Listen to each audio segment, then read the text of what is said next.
Howdy, howdy, howdy. What's going on, guys? So, are you curious about the skyrocketing home prices, impact of institutional buyers, and the future of affordable housing? Well, today we're going to uncover the secrets of the housing market crisis. By the end of this episode, we're going to answer the following questions for you. How are we going to stabilize this housing market? How did we get here? What policies can make homes more affordable? And how can realtors advocate for change? Plus, hopefully some actionable steps for you to promote homeownership yourself, whether you're a homeowner, first-time home buyer, or real estate enthusiast. This episode promises to shed a lot of light on the path to a brighter future in housing. So welcome to the Texas Real Estate and Finance Podcast, where we break down the complexities of the housing market and the financial world to empower you with knowledge. I'm your host, Mike Mills, and I've spent years navigating the intricacies of mortgage and finance.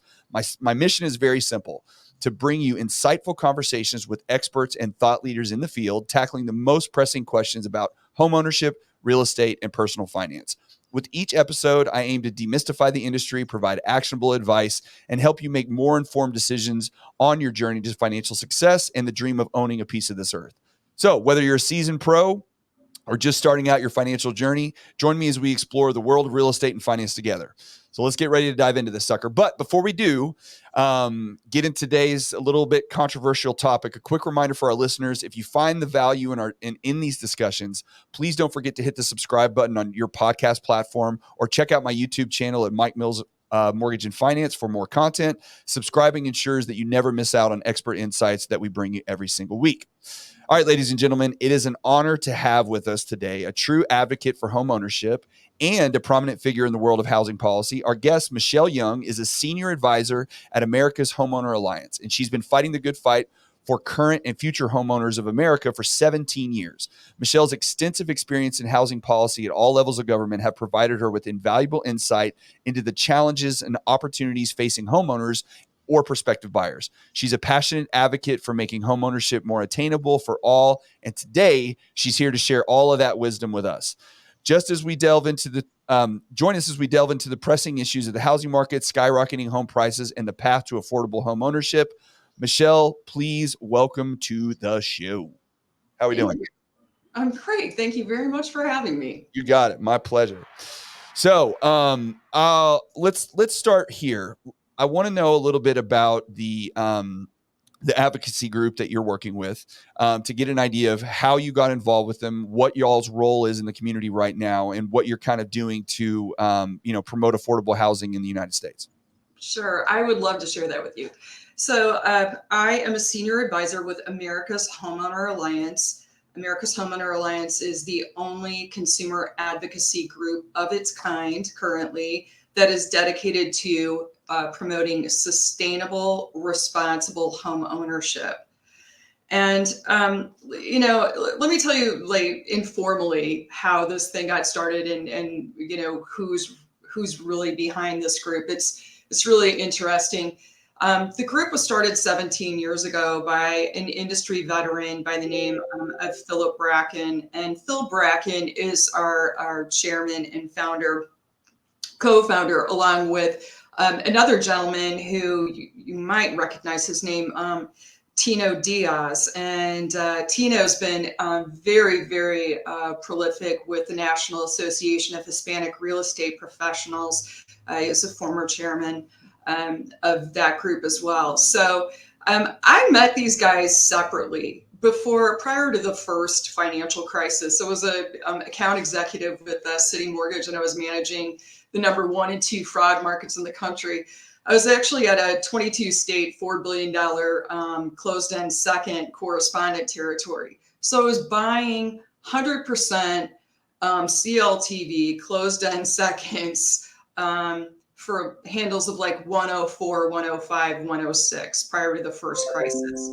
It was pretty obvious at that point in time that things were not going in the right direction. I was extremely fearful for what was going to happen to the industry and globally, and happened to meet both Phil and Tino around that time separately.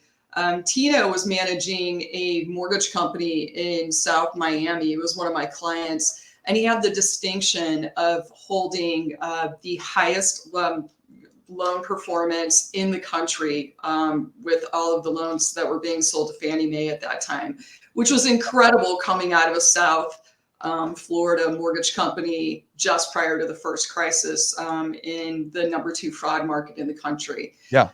Yeah. And then Phil, I met in the airport, and literally at that point in time, he was like, "Hey, it was a PowerPoint deck and an idea." And there was an endowment that was made by Radian at the time. Oh, the MI company, Radian. Right. Okay. So, Teresa Bryce Bazemore and the executive team at Radian at that time made a very generous endowment, and America's Homeowner Alliance was formed.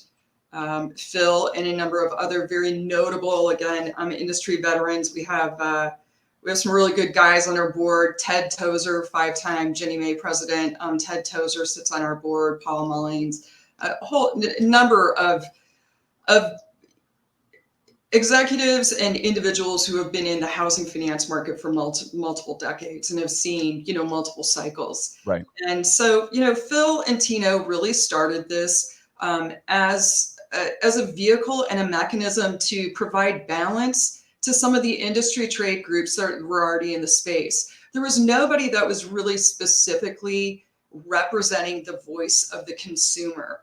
Right. Everybody else that was prolific in the space was organizations that we're all familiar with, such as NAR and the NAHB and the MBA, but nobody was specifically there to represent the consumers of America, both current homeowners and prospective. So that was how the organization was formed.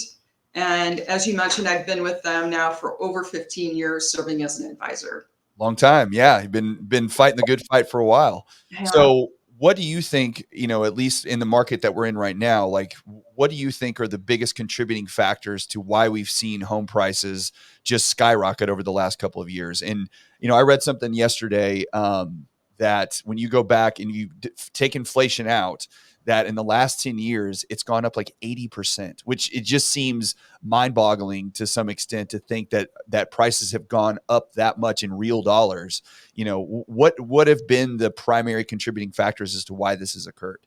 Well, I think that's probably best answered by letting you know what the top 3 priorities for America's Homeowner Alliance are for the country. And that is in rank order, although you could argue that they all should be number 1, inventory, rates, and credit. Right. And specifically credit distribution in this country. And I think the thing that's really dominating the majority of our discussions at AHA currently is inventory. We really think much of what we're seeing comes down to supply. And I think there was a lot of reasons, for why we are where we are. Certainly go back to the loss and the degradation in single family building that we saw occur over the last 10 years. I mean, we're behind from a housing unit inventory perspective. We're way behind in units, and we're facing a massive shortage coming up.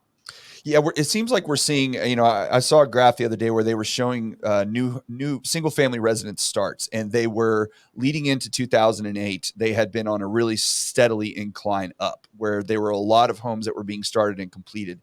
And then when the crash occurred in 2008, you see that number drop dramatically because builders, obviously at that point, they got scared, okay, what's going to happen here? We don't know what the market's going to bear out over the next several years. So we're going to slow our building down. Not to mention, I think a lot of builders just got completely out of the market in general, which consolidated things and made it a little bit smaller. But the cost of homes has been higher to build, or the cost to build has been much greater in a lot of areas, and I think there's a lot of things that factor into why that's happened. But overall, we've seen such a fewer amount of housing starts compared to family or household growth, right? You have, I think they say the millennials are even, I don't think people realize that the generation of millennials is bigger and more people than the baby boomers. There's more households that are being formed in the millennial area right now than there were during the baby boom era. So now we have all these households coming together, and you see these narratives out there about how oh, well, millennials and Gen Z, they don't really want to live in homes. They want to live in apartments and they want to have freedom and travel. They want to rent because they want to have flexibility. And my argument to that is like, okay, maybe, but once they have kids and they have a family, that changes the entire dynamic, and they want the single family residence. But now all we see apartments going up all over the places. We see multi-unit, developments happening, townhomes, condos, all that kind of stuff is through the roof, but single family is still down. So why is that? Well, I think um, if you take a look at what is going into the average cost in terms of regulatory costs, the NAHB was last reporting. I believe the number I last saw, and this was at the end of the year, so it could actually be greater at this point in time. But the NAHB was reporting $86,000 to $94,000 embedded in each single family home build of regulatory costs. Really? Wow. 86 to 94,000. I think if you go back to YouTube, the December chairman spoke, and that was the number that is embedded in his presentation. So I can't tell you what's in the 86 to 94,000 in terms of itemization. I know the NAHB is well aware of what's in that number, but when we talk about affordable housing and we talk about pricing that's 350,000 and below, and you now have an understanding that builders have an 86 to $94,000 spread that they have to cover on that. That's why there aren't that is at least a significant driver for why you see less single family homes in the affordable price range being built, because there's no margin in it. And Yeah, you couldn't even build. I bought my first house in 2004, which I mean, I guess it's 20 years ago. It doesn't seem like that long ago, but time goes fast. But I bought it in 2004 and I paid $130,000 for it. And it was in a nice neighborhood. It was a 1,700 square foot property, good schools, the whole thing. And I paid 130 grand for it. And this was 20 years ago. And now what you're saying is that you couldn't even get 150 or $180,000 house built because 80 to 90 grand of it is already baked into the regulatory costs. So what are those regulatory costs? Like, what are builders having to pay? Is it zoning? Is it licensing? Like what all is having to be paid out? I don't have the itemization on that, so I wouldn't want to run through that. I think I would disadvantage the NAHB by doing that. They clearly have some really good research on that. But I think what we've seen is, at least in the marketplace, from a permitting perspective, we're starting to see issues there. Yeah. So I mean, I can comment on that just in terms of observation in the marketplace. Right. Just anecdotal stuff that you've seen on what it's costing to get permits done. Absolutely. But, Yeah. this is all part of the larger affordability discussion around consumers. So if we look at, you're talking about affordability, and if you're talking about $350,000, homes, you've got 86 to $94,000 on average going into each build now, that from a construction perspective. Yeah. And we have 12,000 plus in manufacturing costs, or wherever we're sitting today. I don't even know what the real number is. Maybe you do, but last I heard it was like $12,700, and it may be even more than that to manufacture alone. Yeah. So, we have borrowers, we have consumers coming to the table with 100 grand of just nothing, of just covering the spread. That's just table stakes to just, to have a seat at the table. Well, and it's terrible because, our economy is built on incentives. I mean, that's what a free market economy is built on. You have incentives to grow and to, develop. And how do you put out the rules in order to make the incentives as such to where you get the desired result? And now we're talking about a situation where you're literally de-incentivizing builders to build affordable housing because the amount of cost that you're building into, just not even breaking ground, just to get the permission essentially to build, is so prohibitive that it doesn't even make sense for a builder to go in there and build anything less than 300, 350, or 400, because then there's no profit in it. So if you're running a business and you're building homes and that is your job, well, nobody's building homes for free. We're not trying to create homes that, if I'm going to put my time and effort into doing it, I would like to be, compensated to some extent. So if that's the case, then I'm going to pick a price point that's going to at least have some profit built into it so I can be sure that my business thrives. Otherwise, it's not going to last for very long. And so why in the world would I want to build a $200,000 house? Because between the cost of the dirt, the regulatory requirements, and then all of the, especially with the escalating building costs, there's no margin. So the only answer to that question is to start, to get into the McMansions. You're building the 4 or 5, what's these days a $400,000 house doesn't even qualify for that. But you're starting to build these higher tier homes, which is why when you're driving down the freeway and you're seeing the Lennar builders or you're seeing DR Horton or whatever, it'll say homes starting at 300. Well, it might be starting at 300, but once you build in all the necessities of the package you have to put together, you're sitting at 400 really, really quickly. And that's why our average, home prices, these are the median home price these days is like, I think it's up to almost $400,000, right? You're right. So in terms of number one for the country is, as I said, inventory, and I think supply is paramount to that. And one of the other things that I think from a consumer perspective we need to fix, and I posted about this morning on LinkedIn, is the concentration of institutional investors in the space. Yep. And I mean, the good news is, hey, there's for realtors and other housing finance professionals, there is still a 60 to 70% of the market that's remaining out there, and there are consumers that need to be served. And I don't want to lose sight of that when we start to talk about, the components of the industry that have left us, whether that's permanently or temporarily. I don't really know at this point in time. So I don't want to lose sight of the fact that it is so important that we maintain focus on the home ownership opportunities that we do have in this country, and we are reminded to serve those consumers. But for all of the, the 33% of our marketplace that is left and is projected to be 40% next year, which has been, taken over by single family rent to own and institutional investment, markets. I think we have to find a way to effectively work with those partners and deal with that. Because we have a large portion of our inventory and our stock that's tied up in rental. And at some point in time, I think we'll need to look at how we're going to effectively convert that. Do you know if there's a lot of delineation? Because I feel the same way that you do. I think institutional buyers have caused a major issue. And right now, at this moment in time, it isn't quite as impactful as it has been for the previous probably 5 years, I would say.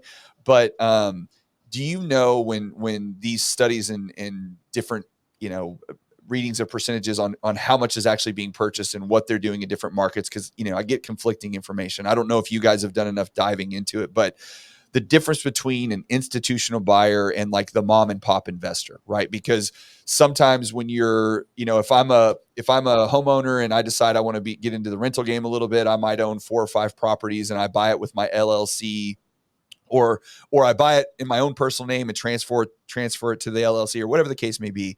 Do you know if there's a good way to differentiate between that, so we know actually how much is the true institutionals, the iBuyers, the big boys out there versus the mom and pops? I don't have that data, and I think that's a great question. I wonder if Urban does.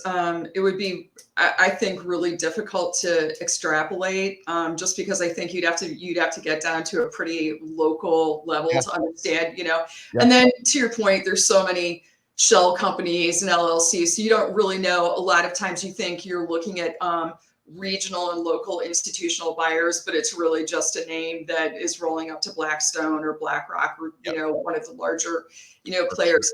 I think when we really start talking about disruption in the marketplace, for me personally, I'm less concerned with mom and pop investors and and small regional institutional investors. That's not really what I'm referring to when I talk about the what I characterize as almost violent disruption to the industry. Mom and pop didn't come in here and overnight grab 40% of the housing finance market. Okay, that it doesn't work that way. Yeah. As powerful as the U.S. consumer is, and as much as I want them to be that powerful, it doesn't work that way. We know how that happens. A behemoth like a BlackRock, who owns 1/6 of all the real estate on the entire globe right now. Let me point that out. Yep. 1/6 of all of the real estate on the entire globe. I can hardly say it with a straight face. It's Truly. insane. I'm talking about these participants in the ecosystem. Yeah. And I wish I had better data, because I can share with you in 2019, St. Louis was the #1 flipper market in the country. 18.8% of all of the purchases were flip. And I don't see a great deal of evidence here of a big Blackstone presence, but I could be mistaken. So Well, they come in many different forms. That's the problem, is you don't really know, because I mean, look, when you just look at the system of how other industries have progressed, okay, just what's happened with our food, what's happened with our communications, what's happened with our television networks, what's happened with the cars. I mean, we're in a place where we're running out of things that people actually own. Okay, those things are starting to decline, because I always use this example whenever I talk to people about this. I don't need a ton of information just to be able to see where things have gone in the past and where they're going to go in the future, because just take a look at media. Media is a good example. Okay. Used to, you had, these regional, I mean, media is in like news outlets, and media is in a radio, or excuse me, music, television, all this kind of stuff. Right. We used to drive around in our cars, and, I'm 45. I'm not sure how old you are, but back in my day, yeah, we used to drive around with these big foldable CD. You had 8 million CDs in this big thing, or yeah. even go back further, you had your tape deck or whatever the case may be, right? And you would drive in your car, and whether you had the changer, or you put the CD or the tape in, and you would listen. Well, that was something that you went to the store and you purchased with your money, and it was $20 or $10 or whatever the cost was back then. And now you own that. It was yours. Okay. My very first CD was Garth Brooks' Rope in the Wind. Okay. I'm in Texas. So, country music is a little bit player down here, but you take that CD and now you own it. Right. Well, fast forward to today, and my kids, I have a 16-year-old and a 14-year-old. They own zero media. They have no music. They have no DVDs. They have no anything, because now we subscribe to YouTube, Spotify, Apple, Netflix, whatever. And now it's a monthly subscription. You pay by the month to get access to the catalog of information. You don't own any of that. You have no ownership of it whatsoever. Even a lot of the artists barely own most of what they produce. It is given to you on a monthly subscription.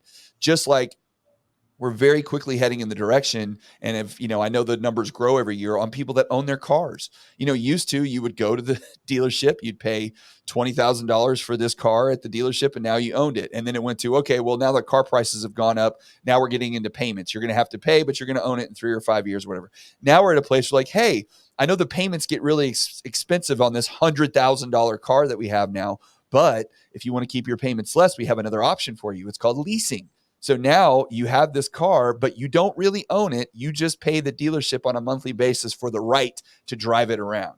Okay, well, this has already existed because we have renting in real estate. It's been around for a very long time. But now, because we've lost the car ownership, we've lost our media ownership, we're getting to a place where now private companies are owning water sources, which is frightening in and of itself. All of these things are happening, and it's happening to housing. We're starting to commodify housing to where it's a place where on a monthly basis, you're going to pay some conglomerate for the right to live in their home. And if your water breaks, too bad, fix it. If you don't like the neighborhood, too bad, go rent somewhere else where it's going to be just as expensive.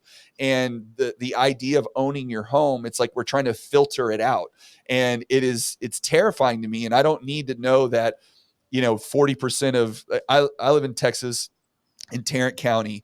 And there was an article in the Dallas Morning News that came out 6 or 8 months ago that said in 2021, 50% of the homes purchased in Tarrant County were purchased by non-individuals, essentially LLCs, institutional buyers, whatever. 50% of the homes that year. So it's terrifying to me that that's where we're headed.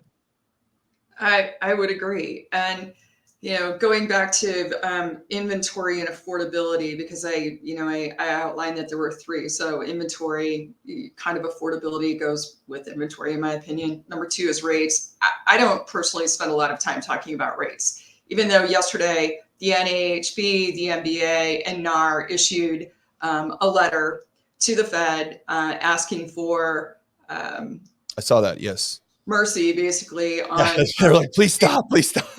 basically asking for mercy, Yes.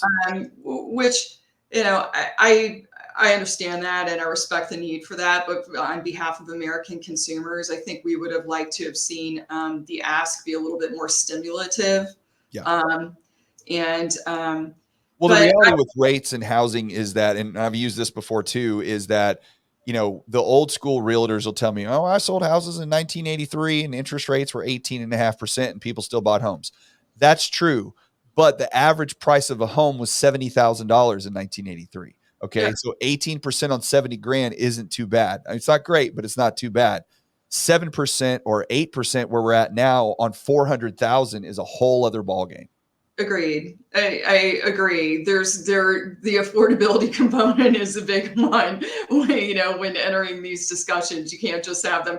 That's why I don't necessarily like to participate, and we don't spend a lot of time at America's Homeowner Alliance on rates per se. Yeah.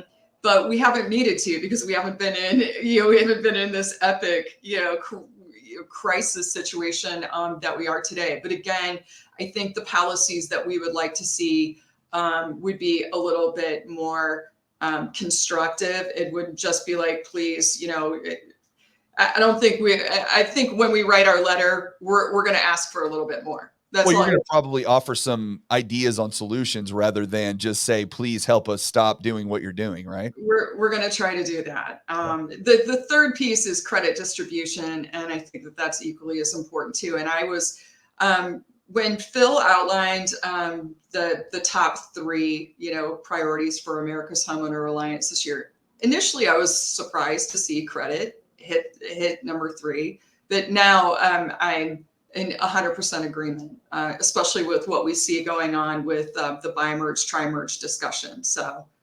I think that that's really important, but probably paramount to two and three is still number one, and it's just going back to inventory and supply.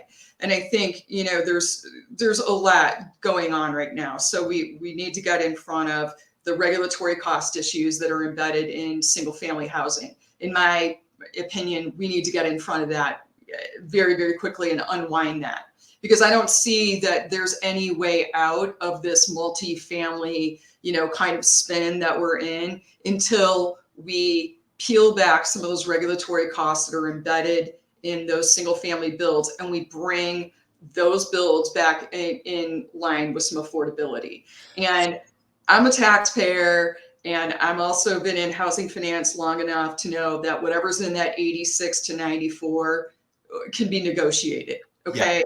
I don't know what's in there, but I'd really like to know what's in there. Well, As a I would consumer. imagine a lot of it happens at the state and local level too, as not as much on a federal level, as far as like what can be done, because real estate in and of itself is an extremely local industry. I mean, you can't, when you see American housing numbers and average prices and default rates and all that kind of stuff, it's very hard to take a big U.S. number and be able to associate it to your market, because every market is extremely different. The California market right now is suffering worse than anybody else for numerous reasons, versus where I'm at in Texas, where companies are coming in, people are coming in, even with high rates, we're still selling homes at a great clip, but a decent clip. It's still happening, because people still have to move. They have to move for jobs. They have to move for, growing families, all that kind of stuff. They don't have a choice, and they can't pick the market in which they decide to move, because it is what it is. And so when you have a need, you're still going to have demand for it. It's going to continue, and you're not going to see the prices come down. I mean, it's basic economics, right? It's economics 101, supply and demand. If you still have a high demand, even with higher rates, and the supply is extremely low, which it has been since 2011, we haven't exceeded, and there are some numbers out there that say months of supply are up. you see 6 and 7 months. I don't, in certain markets, I think that that's the case, but as a whole, especially where I'm at, I don't buy that because a lot of that is included in new builds. So you see a lot of new builds that aren't actually ready to be moved into, and they won't be ready to be moved into for 12 to 18 months until it's complete. And so that house isn't really available. I mean, it's there, you can purchase it, but you can't move in, which means you can't sell your house that you were moving out of. So when you factor out those numbers, the months of supply shrinks dramatically. And the market that's doing well right now is new builds, because the pre-owned homes are not coming up for sale, because if you have a 2% or 3% interest rate and you don't have to move, then you're probably not going to move, and you're going to sit put or stay put until the rates at least get into a more reasonable range, into that maybe 5 or 6 or something like that. And then the desire can kick up then. But if you don't have the supply of homes available and the demand is still high, even with the rates, you're not going to see these prices come down. Even if, I mean, I think it's going to take, and I want your opinion on this. I mean, what has to shift in order for us to get more supply? I mean, foreclosures are the lowest they've ever been. The foreclosure rates at or below 0 or 1%, and it's been that way for a long time. So unless the market takes a significant turn in the other direction, which isn't out of the realm of possibilities, the economy's not doing as good as maybe people believe it is. But unless that happens, people aren't selling their homes, builders aren't building them. Where does the supply come from? So we have to build. I mean, that's what it comes down to, and we have to build in the affordable sector. Going into 2032, the Urban Institute has projected that we have a 3 to 7 million house unit shortage. Yeah. And that's not people. We know housing is not a one-to-one. We know that housing is a one-to-many. And with the population projections that the Urban Institute is making, much of that is immigration related. And we know that a lot of the immigration related housing needs are multi-generational. Yeah. So when we start to talk about having a shortage of, let's just call it in the middle, 5 million units of housing, we know that can be 10, 20, 30, 40, 50 million, people that are going to be homeless. Yeah. And we know that, rent. and we know with immigration surges that much of these needs are going to be in the affordable category. Right. So the only way to be able to meet those needs is to be able to construct and build affordable supply. And in my opinion, you asked the question, and at America's Homeowner Alliance, what we're attempting to do is to put together an inventory coalition. And that really needs to include labor and construction. There are things that I feel that we don't talk enough about in housing finance, and one of them is the partnership and the dependency that we have on our friends at the NAHB and within the skilled trades and labor unions. So we've got to do a better job, in my opinion, of helping these guys stand up the supply we need. So first of all, support them in being able to strip out the $86,000 to $94,000, worth of regulatory costs that are going into these affordable builds, and then do what we need to do on our side of the fence to take care of the $13,000 in manufacturing costs that we have, that are going into loan manufacturing. So those two things need to happen. We also need to understand what the impact is on the regional community banking center right now. We've seen a massive amount of depository flight from the regional community banks. And what a lot of people don't realize is that that's the source of financing for most of our regional and local builders. Yep. So it's very, very important that we keep distributed risk within the retail banking sector so that it helps keep a healthy construction sector. I sound like I know what I'm talking about. I literally have just started reading. I want to let you know that both the NAHB and the NAIC have extensive white papers available on their websites about housing finance reformation. They have very, very, very well articulated points of view on how the U.S. housing system should work. They employ some very, very bright economists. So I spent the last winter really pouring through these white papers. Mhm. And that's when I really arrived at the conclusion that we were missing, half of our partnership Yeah. in housing finance.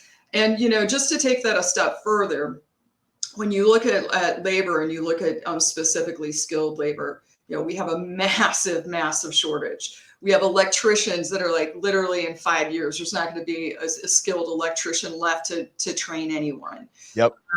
I think, you and I had a discussion before the show. I've been always, been held myself very proudly as a fiscal conservative.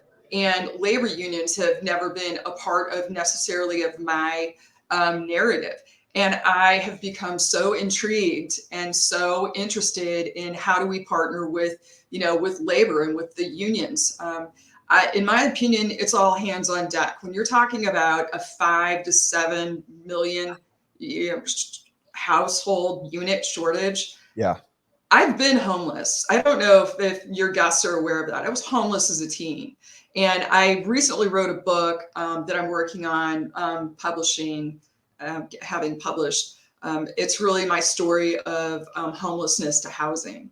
So I spent a number of years homeless. It's not fun. Yeah. It's a horrible existence. And right now, we are manufacturing homeless in this country. We know we have a shortage of 5 to 7 million units. There should be a coalition in this country that is already active, that is being led by either one of the large labor unions or one of the large constructors. We should have a national coalition and we should have focus on this. So two things there. So I didn't even consider the regional bank aspect of it because what we hear, because I spend a lot of time reading financial news and, so I at least have some idea of what I'm talking about sometimes.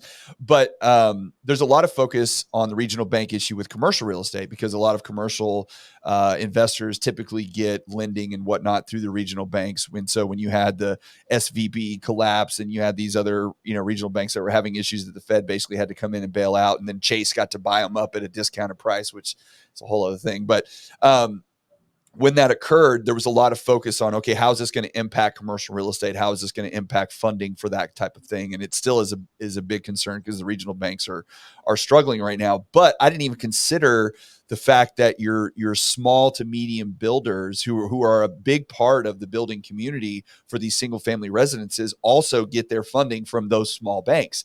I think of it in terms of how does the buyer get the funding to buy the house? They go through bankers like myself or anybody else that they can use. But I didn't consider or think about the builder itself and where the funding for those comes from, because it does come from those regional banks as well. So if you start to see a stress on that market and people, because I think that's where people get confused on or get lost in the minutia on, if I'm a regional bank and let's say I've got five, I don't even know the average, but let's just say I've got $5 million in deposits. I'm sure it's more than that. I have a percentage of that I can actually lend out. So I because of the FDIC rules, I can't lend out over a certain percentage of that money that I hold in deposits because I have to make sure I can, if there's a run on my bank, I have money to give out.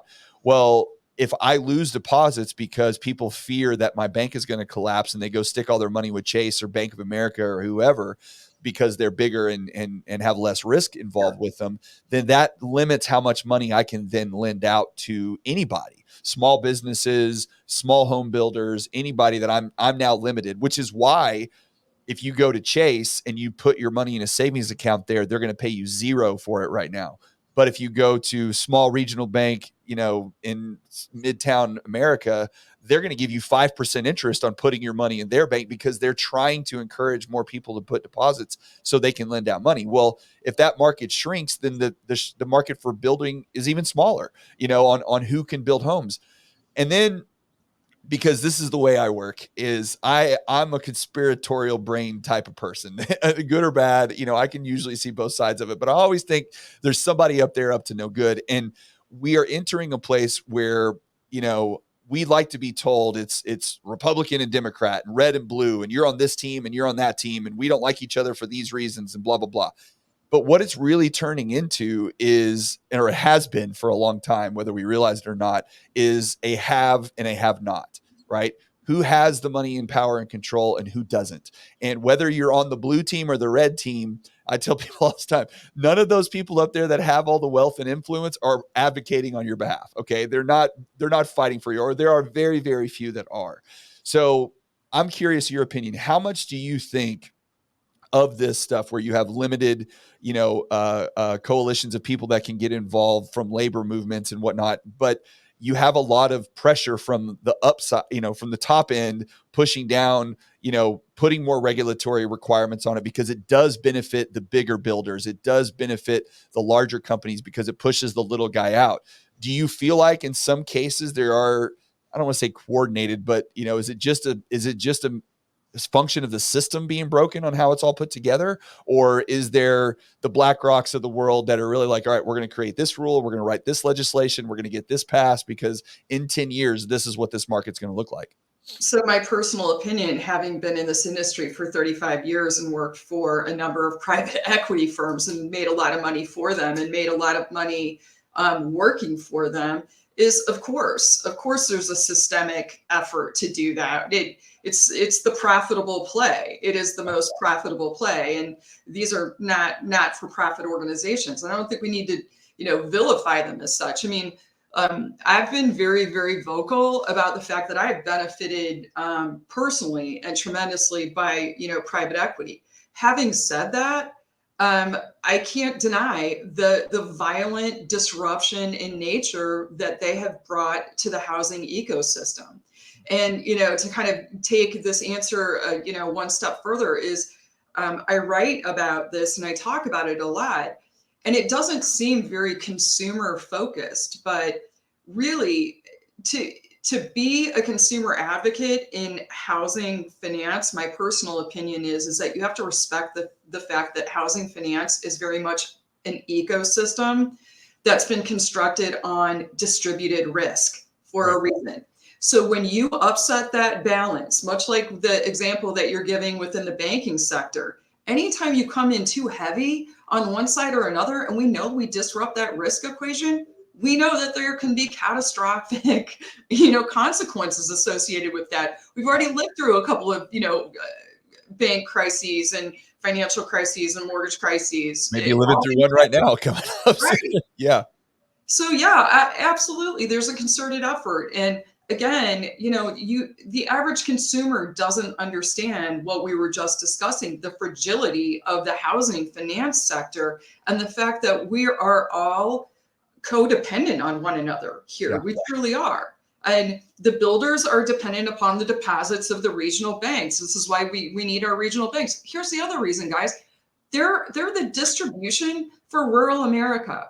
Okay, there's a big section of this country that isn't located on either one of the coasts. Right. And regional banks and the loan officers and credit unions are a big part of building our communities in terms of being able to, to bring exposure to products. I don't want to say education because I know a lot of people don't appreciate that word. So we'll just call it exposure, on the job training, learning to be a homeowner and a savvy holder of generational wealth, whatever you want to call it. But these guys are important to distribution, not just for builders, but also for the rest of us and for consumers. Yeah. Well, do you think that, okay, so getting on, since we're on this topic, I was going to bring it up towards the end, but have you seen the recent, or are you paying attention to the recent lawsuits that are going on with NAR and Remax and Keller Williams and the class action suits there? Have you seen much of that? I have not. And I will be really honest with you because I don't feel that I'm able to get a lot of traction on behalf of the consumer in that area right now. I feel like the biggest bang for my buck in terms of focusing for consumers has been on the inventory crisis. So I'm sorry, I'm just not probably as educated on that as I should be. So I'll give you the quick hits on it, just so you know, because I really do want to see what you think about this. So basically there's been 2 class action lawsuits filed. There's a third one coming. The plaintiffs are, sellers that were essentially required to pay buyer's agent commissions as part of the agreement for selling their home. So in order for a realtor to have access to MLS, which is your local listings network in that area. There's a code of ethics and an agreement that you sign that says if you list someone's home, that you have to offer buyer's compensation as part of that. Okay. Now it's the limit is like $1. So it doesn't say you have to offer 3%. It doesn't say, there's no requirement. It's kind of built into the ecosystem of buying and selling homes, but it does say you have to offer $1. Well, now these attorneys got a hold of this, and Remax has settled for $55 million. Anywhere, which used to be Rheology, which is like Coldwell Banker and whatever, they settled for about $85 million. And NAR just this week came out and said that they were changing their policy to say now you did not have to offer buyer compensation as part of your listing agreement to the buyer's agent. Okay, so now they're basically saying that as a seller, I do not have to pay the buyer's agent in the transaction. Well, their argument on the consumer side is say, well, this will save consumer money because now there's more of a negotiation of commissions and to bring down the cost, and it'll help consumers in the long term save money. But on the other side of it, you go, okay, well, how long does it take before it de-incentivizes buyers agents to work with buyers? Okay, because the whole idea of the transaction in a real estate deal is that you have an advocate for the seller and you have an advocate for the buyer. And both of those people are working to execute a contract, repairs, negotiate price, anything that comes up throughout the transaction to make sure that it's handled correctly, legally, all that kind of stuff so everybody's protected. Well, if we go back to a market where we existed previously, where we were talking about before the show started, where we have 10 or 15 offers per home, okay, well, as a listing agent, if I have 5 buyers that are represented by buyers agents and I'm going to have to pay their commissions, or I have 5 buyers that aren't and are coming to me directly that I no longer have to pay a seller commission on, then I'm going to take those offers because it saves my seller money because they're not paying a commission any longer. Well, if I'm a buyer's agent and someone comes to my buyer and says, hey, I'll sell you this house, but you got to dump your agent because it's saving too much money. My seller's not going to accept your offer unless you get rid of that. Well, this is a relationship business. You get referrals. You're a buyer's agent. You're like, your buyer comes to you and says, this is the house. This is the house of my dreams. This is the one I want, but they're not going to sell it to me unless they don't have to pay you. And I don't have enough money to pay you because I barely have enough to pay for my down payment and my closing costs as it is. And so I can't pay your commission. So what do you do as a buyer's agent? Well, that's your friend, that's your relative, whoever. Now you've shown all these houses, you've done all this work, and you're like, okay, I understand, I'll get the next one, right? Well, fast forward 5, 6, 7 years, and the next one becomes fewer and fewer and fewer. And now when someone calls you and says, hey, I want to look for houses, can you be my buyer's agent? You're going to go, no, I just represent listings. I don't do buyers. So now what happens to the advocacy and the representation for the buyer, fast forward 5 to 10 years, when all these litigation are now saying, no, you don't have to pay the buyer's agent anymore. And then who does that ultimately benefit? Well, that's a lot. I'm going to give you kind of an answer, non-answer. Yeah, that's fine. I've just wanted your opinion on it. You don't have any information on it, so this isn't, nobody's going to hold you to a court of law on this. I just want your initial opinion. No, it's, it's kind of a general statement, but it's twofold. Number one is, yeah, it sounds like it's additionally more concerted effort to take home ownership off the table and to take advocacy and responsible home ownership off the table. So that's alarming. And then number two would be, again, we're an ecosystem. Things are really, really screwed up. Why are we focusing on this right now? I have done an about face my entire career. I have been, you can ask Brian View, you can ask anyone that that knew me. I was the queen of change. We're disruption. Now I've completely gone the other way. I'm like the oldest. I'm like some old man. I joke with all the old men that I work with in housing finance. I'm like, I'm the oldest dude here. I want no changes to anything right now. They're right. All literally we need to do this. We need to do. I'm like, no, we don't need to do anything. I'm like, I need to be the next president of Alta because those guys know it. Because Kurt Pfotenhauer knows how to hold the line. I swear to God. I am like, no changes to the ecosystem right now. Things are so fragile. We have to fix the supply issues first. Yeah. Let's not do anything else. I mean it. That's how I feel about it right now. Yeah. That's my answer.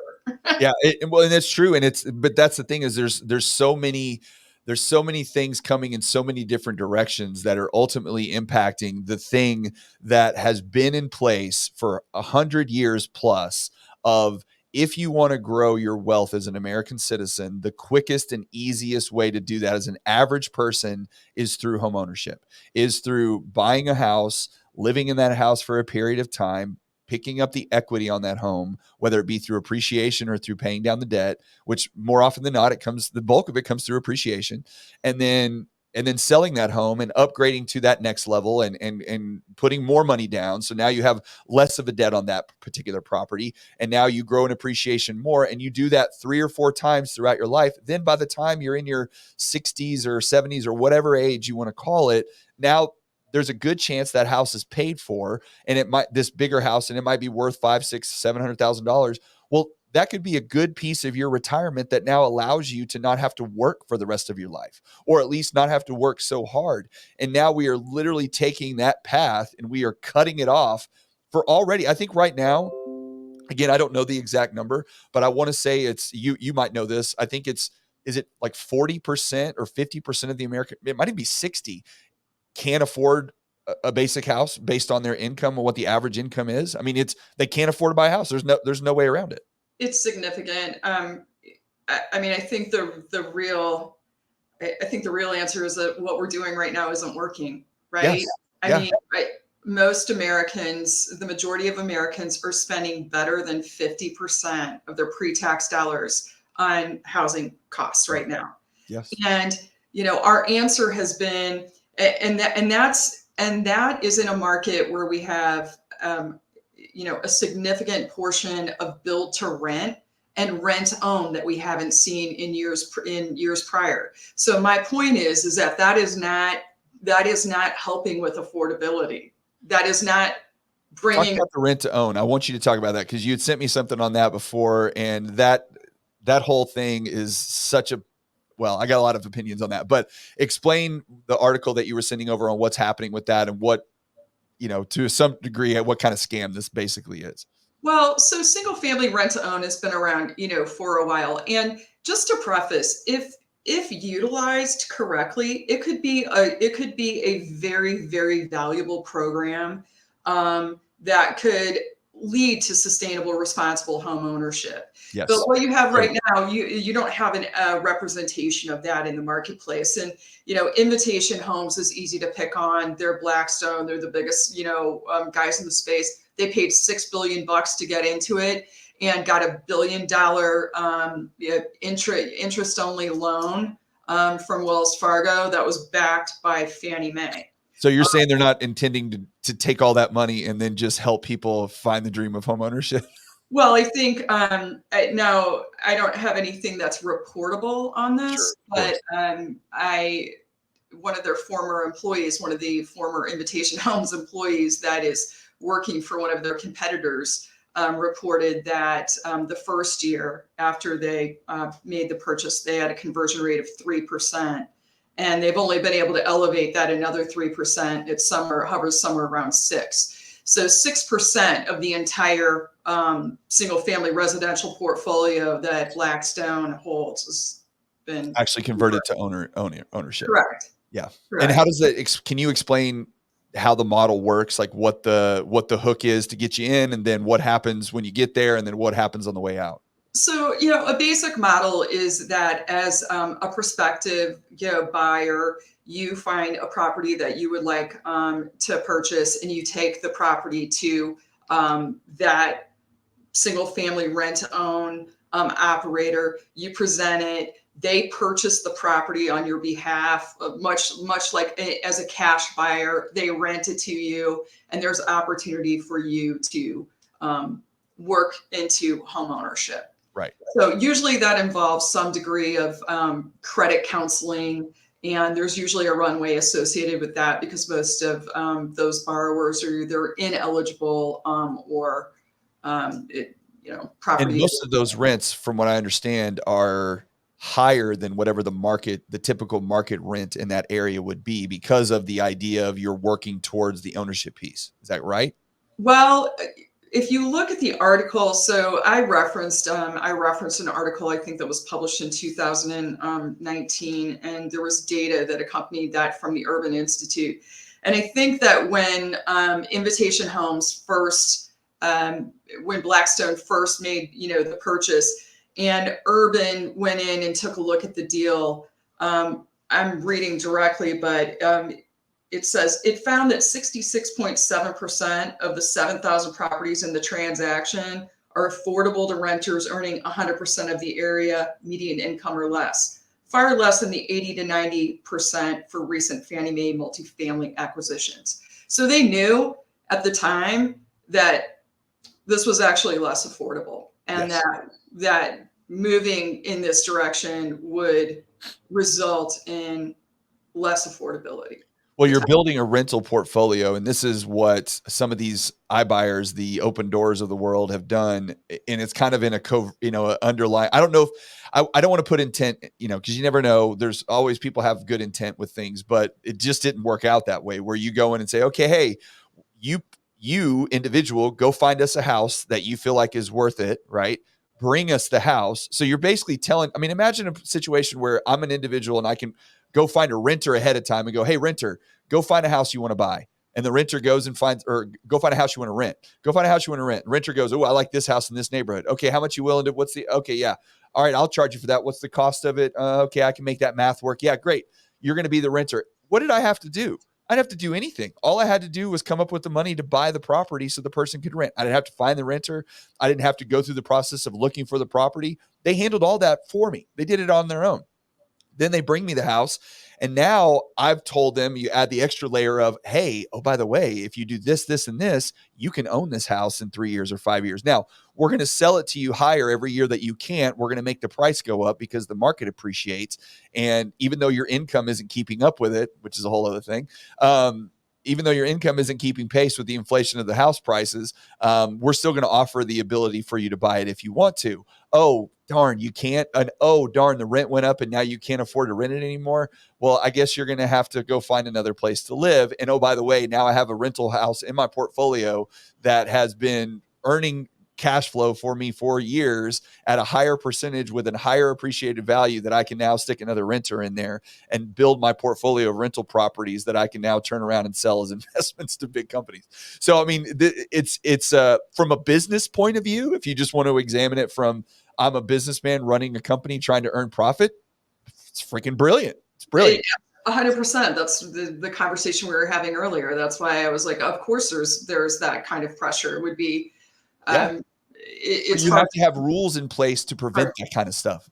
Well, and then the secondary to that, there's another model that is the build to rent model. So a lot of the multifamily larger projects are being built to rent. So Oh, yeah. we have a pool of available properties, and they say, versus you go out and find your own, self-select your own property. We have these properties available for you, and you can, rent to own one of these. Now, there are operators out there that have higher conversion rates, just to be clear. Sure. Yes. And like I said, Shouldn't the conversion rate be like 60 or 70%? Isn't that the idea? Maybe, honestly, let's be fair, because I like, I'm trying to deliver a fair and, kind of balanced view from my perspective. I'm not. Maybe not in this environment. Rates are like crazy, maybe not in this environment. Maybe that's not a reasonable expectation. But to your point, in a normalized environment, yeah, I would expect that we're going to be somewhere closer to in line with the national average if these guys are doing what they are supposed to be doing and say they're doing. Well, I know we've given a lot of bad news or bad situations, but what I want to know is, so as an average consumer or a realtor in a particular market, what would you advise people to do to start helping turn the tide of this stuff? What kind of advocacy can they do? What kind of organizations can they get involved with? Because the thing again, it's the forest through the trees type of deal, or it's the frog in the boiling water, situation where this stuff is happening, but we all exist in our own little bubbles, in our own little world. And well, I closed this transaction and I got this buyer help. And yeah, my transactions are slowing, but I'm still doing deals. And we're not looking at the long term because very few people have time to do it because we're living our lives. But if we're going to look up one day and the idea of a real estate agent and the idea of a mortgage broker and the idea of, single family home ownership is going to be so minimal because it's just been this slow burn that's happened over the last 15 or 20 years. We've seen it accelerated the last 3 or 4 years, but it's going to be this slow burn that continues. So how can we keep agents and buyers and sellers and just the average person on track to know, hey, look, this is important. You need to pay attention to this because it's going to affect you and your children and your grandchildren in the future. I don't think there's a silver bullet, and I think that's what we're always looking for in housing. And I do, and that's one of the reasons why I, wanted to share today this notion of the fact that we're an ecosystem and that we are interdependent and that we are partners and that it is a bigger place. Because to answer your question, what I think the real answer is that home ownership is always going to be important, and it's always going to be important to this country. Yeah. It is foundationally important to the economics and the socioeconomics of this country.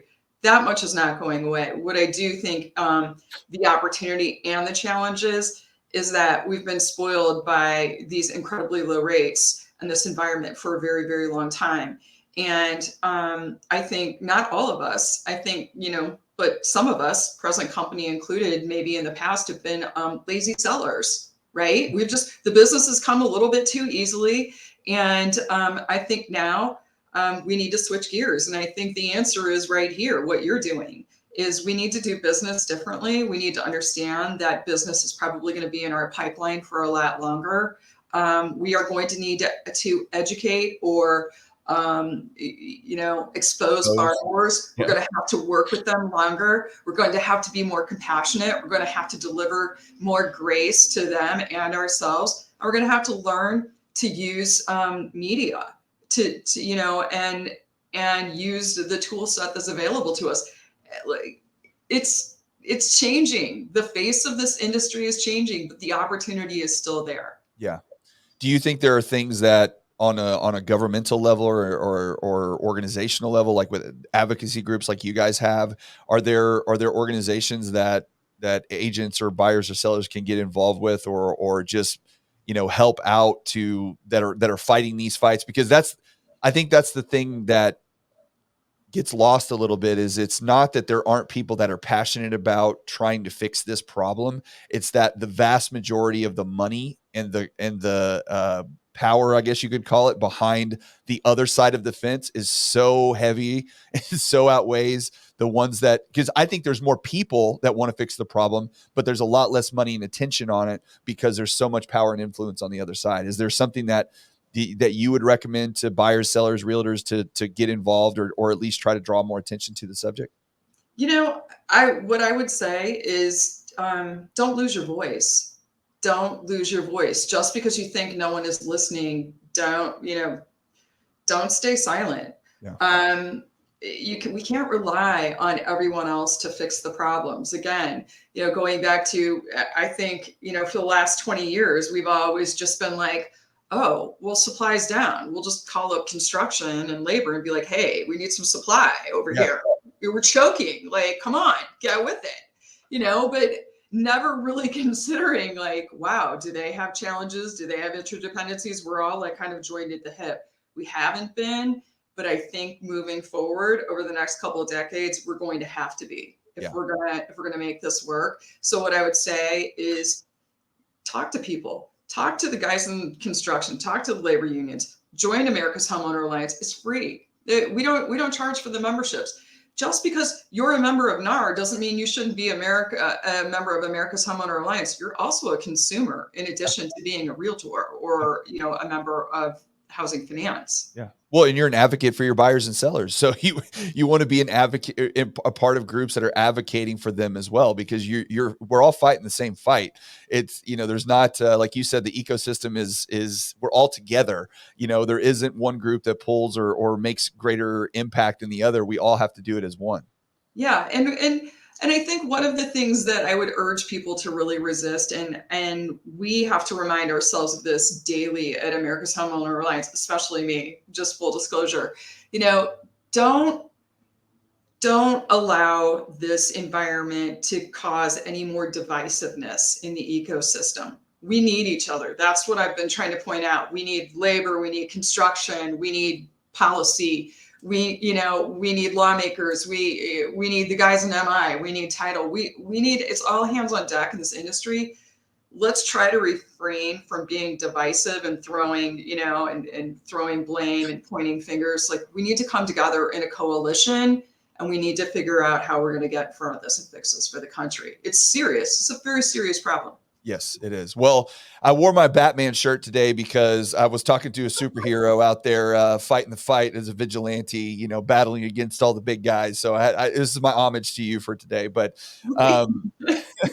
I really, really appreciate you coming on, Michelle. We're over an hour right now, and I want to be respectful of your time. So I really appreciate you hopping on and chatting about this, and I expect that we'll probably have some more conversations in the future about this, because I don't think this problem is going away anytime soon, but I do think that we need more people like you on the front lines that are, pushing back against this, because all of us that are working in the industry on a day-to-day basis, we're busy trying to do loans, trying to sell homes, and, living our lives, and, knowing that there's people out there that are focused on this issue and trying to help solve the problem, makes me sleep better at night. It's not going to fix it overnight, but the more people that we draw attention to, and the more people that get out there and, fight against this change that's being torn away from us at every second that we breathe here. I really appreciate everything that you're doing. I appreciate everything that the advocacy group is doing. And I just hope that you guys keep getting support, keep getting, that's why I brought you on here, because I wanted to, help spread your message as much as I can to my tens and tens of people, just so we can make sure that this doesn't go away and it doesn't fall out of the spotlight. So thank you so much for coming on. And anything else you want to leave us with before we go? No, just thank you so much for your time. Yes, my pleasure. Well, I appreciate everybody that stuck around. Check this out if you want to get a full breakdown of this on Spotify and Apple next week, because I think this is an important conversation. And share this with your friends, share this with realtors, share this with home buyers, because the more people are aware of this and the more people that spend time focusing on this, the better and more likely are to solve the problem, because there's tons of us. There's millions of people that want to fix this problem. There's only a few people that don't. We just have to work against them, with our numbers. So thank you, Michelle. Thanks for everybody that stuck around, and we will see you next week.